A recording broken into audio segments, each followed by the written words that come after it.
இப்ப தியானத்துக்கு அவ்வளவு பெரிய முக்கியத்துவம் இருக்குதுன்னா தியானம் எப்படி பண்றது? இரவும் பகலும் தியானித்து கொண்டிருப்பாயாக. இதுல என்ன குழப்பம்ன்றீங்க? நான் அதை படிச்சுட்டு நான் நினைச்சேன் வேற ஒன்றும் செய்யக்கூடாது போல இருக்குது, இதை வச்சுக்கிட்டு இப்படியே உட்காந்துருக்கணும் போல இருக்குது. இரவும் பகலும் இதை படிச்சுட்டு இப்படியே கண்ணை மூட்டு உட்காந்துட்டே இருக்கணும் போல இருக்குதான்.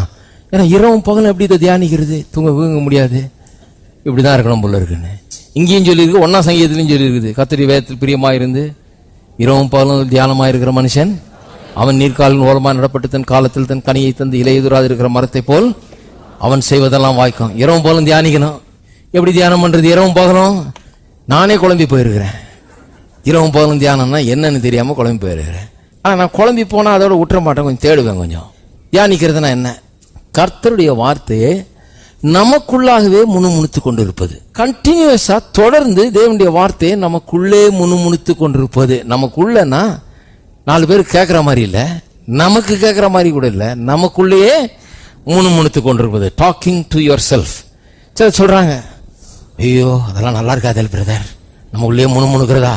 ஏன் இப்பதான் முணுமுணுத்துக்கிட்டு இருக்கிறீங்களே? பொண்டாட்டியை பற்றி முணுமுணுக்கிறீங்க, புருஷனை பற்றி முணுமுணுக்கிறீங்க, மாமியாரை பற்றி முணுமுணுக்கிறீங்க. நான் போய் வச்சுக்கிறேன், அவளை என்ன நினைச்சிட்டு இருக்கிறான்னு தெரியல, சாயங்காலம் காட்டுறேன் நான் முணுமுணுக்கிறீங்கல்ல.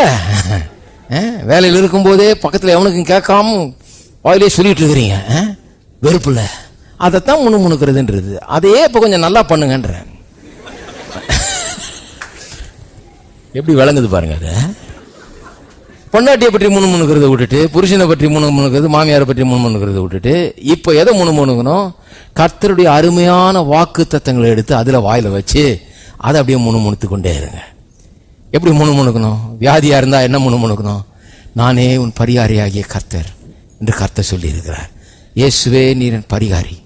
வாய்க்குள்ளே சொல்லிங்க, இயேசுவே நீர் பரிகாரி, என் பரிகாரியாகிய கர்த்தர் நீர் என்னை சுகமாக்குகிறவர், என்னை அற்புதமாய் சுகமாக்குகிறவர், என் சரீரத்துக்கு எனக்கு பலத்தை கொடுக்கிறவர். வாய்க்குள்ளே இப்ப நான் கேட்கிற மாதிரி சொல்றேன், நான் உங்களுக்கு கேட்கணும்னு எனக்குள்ளே சொல்லிக்கலாம், முணுமுணுத்து கொள்ளலாம் இல்லையா? பண கஷ்டம்னா அதுக்கேற்ற வாசனங்களை எடுத்து வைத்துக் கொள்ளுங்கள், வாக்கு தத்தங்களை எடுத்துக் கொள்ளுங்க. அதை வைத்துக்கொண்டு எப்படி கர்த்தருடைய தேவைகள் எல்லாம் சந்திக்கிறார் என்பதை பற்றி முணுமுணுங்க.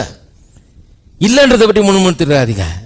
போச்சு அவ்வளவுதான், நான் குடி மூழ்கி போச்சு, இப்படியே போனா அவ்வளவுதான், செத்தேன் நான், அப்படி முணுமுணுங்க. அதான் பண்ணிட்டு இருக்கீங்களா ஏற்கனவே? அதை நிறுத்திட்டு இப்ப என்ன பண்ணணும்? நல்ல காரியங்களை முணுமுணுக்க வேண்டும். கர்த்தருடைய வாக்கு தத்தங்களை எடுத்து அதை என்ன பண்ணணும்?